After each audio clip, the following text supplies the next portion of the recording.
درود و عرض ادب بر شما دوستان عزیز. به اولین قسمت از سفرنامه پادکست خوش آمدین.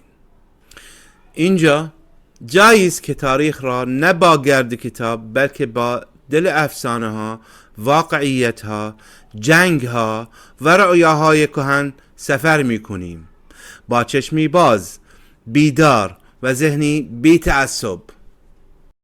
در این قسمت از این سفر روایت ما به یکی از کهن‌ترین و پر رمز و رازترین دورانها باز می‌گردد و از معروفترین شخصیت‌های شاهنامه است. فریدون، کسی که مقابل ظلم ضحاک ایستاد و برای آزادی جنگید. اما این بار قرار نیست فقط داستان بشنویم.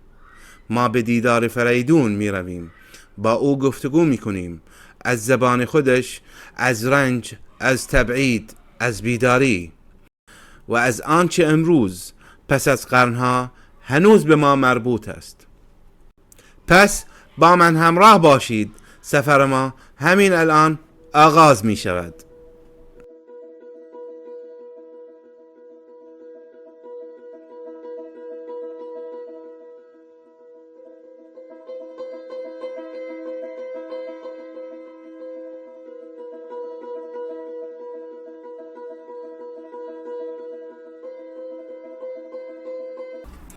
شاه فریدون، شخصیتی که اسمش با عدالت، مقاومت و بیداری گره خورده. باعث افتخار و خوشحالی من که امروز در این سفر در کنار شما گفتگو کنیم و از زبان خودتون بشنویم که در آن دوران چی گذشت. اگر اجازه بدین اولین سوال را به معرفی خودتون شروع کنیم.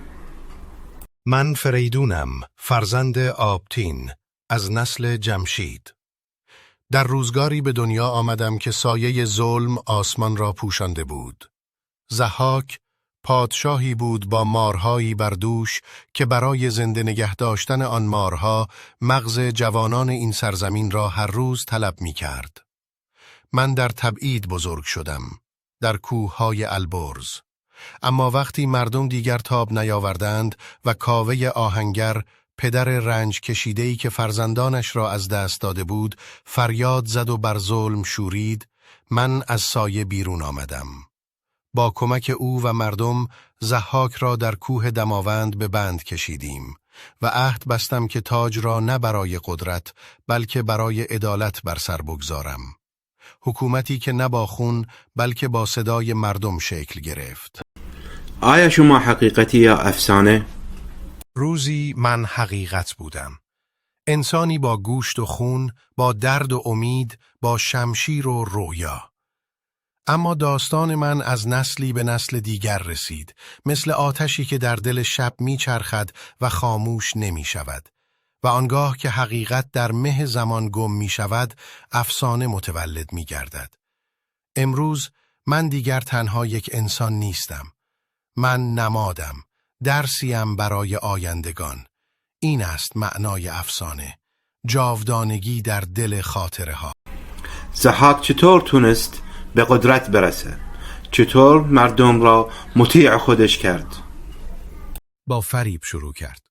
بعد ترس و نان را در مشت گرفت، جهل را گسترش داد، دهانها را بست و شکمها را گرسنه نگه داشت. وقتی مردم فراموش کنن که قدرت دارن، هر دیوی میتونه پادشاه بشه.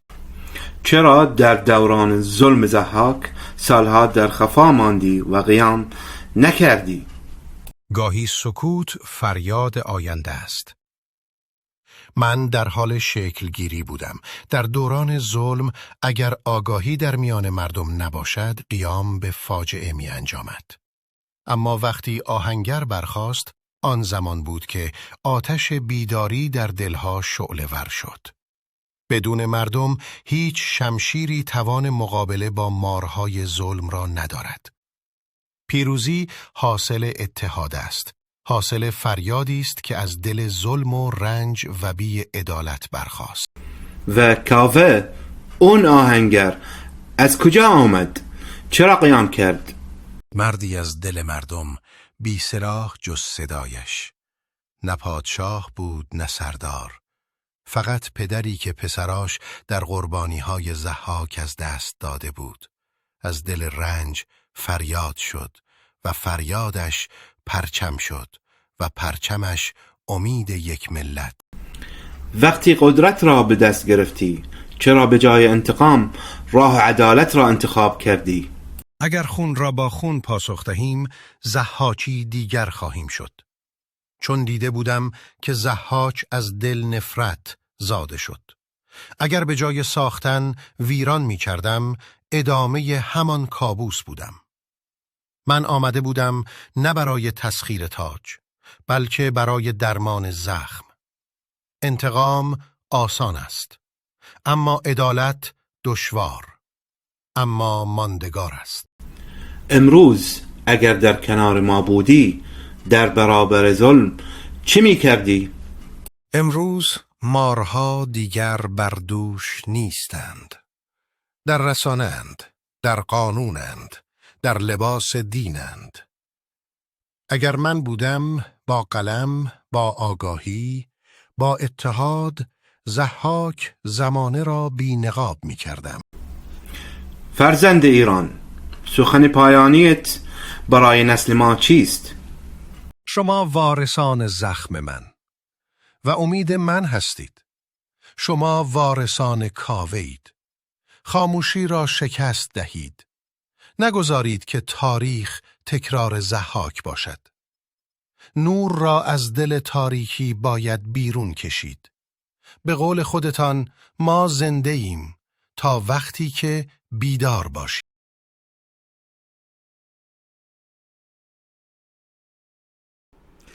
برای اینکه هر ضحاکی بتونه حکومت کنه، مغز جوانان را باید نابود کنه. هر جامعه‌ای که مردمش اهل اندیشه باشن، یعنی مغز داشته باشن، ضحاک نمیتونه حکومت کنه. داستان فریدون شاید برای بعضی ها افسانه باشه، شاید در طول نسل ها شکل گرفته، بزرگ شده و حالا مثل یک اسطوره‌ای به گوش ما رسیده. اما اسطوره ها همیشه از جایی از واقعیت زاده میشن، برای اینکه یادمون نره در هر دوره‌ای اگر یک ضحاک بود، حتما یک فریدون خواهد بود. ممنونم که تا اینجا با من همراه بودین. من از حمایت شما خیلی سپاسگزارم. اگر از این قسمت خوشتون اومد لایک کنید و لطفاً کانال ما را سابسکرایب کنید. این ویدیو با دوستانتون به اشتراک بذارین و برامون کامنت بذارین که چه شخصیت هایی را دوست دارین تو قسمت های بعدی باهاشون گفتگو کنیم. حالا شما را با شنیدن تکه‌ای از شاهنامه دعوت میکنم. تا سفر دیگر، بدرود. چو ضحاک شد بر جهان شهریار، بر او سالیان انجمن شد هزار. سراسر زمانه بدو گشت باز، برآمد بر این روزگار دراز. نهان گشت کردار فرزانگان، پراگنده شد کام دیوانگان. هنرخوار شد جادوی ارجمند، نهان راستی آشکارا گزند. شده بر بدی دست دیوان دراز، به نیکی نرفتی سخن جز به راز. از او نام ضحاک چو خاک شد، جهان از بد او همه پاک شد. فریدون برآمد ز کوه و کمند، به داد و به دانش به فر بلند. اگر 7 کشور به شاهی تو راست، چرا رنج وسختی؟ همه بهر ماست همه در هوایه. فریدون بودند که از درد ضحاک پرخون، بدند فریدون فرخ فرشته نبود. ز مشک و ز عنبر سرشته نبود. به داد و دهش یافت آن نیکویی، تو داد و دهش کن فریدون تویی.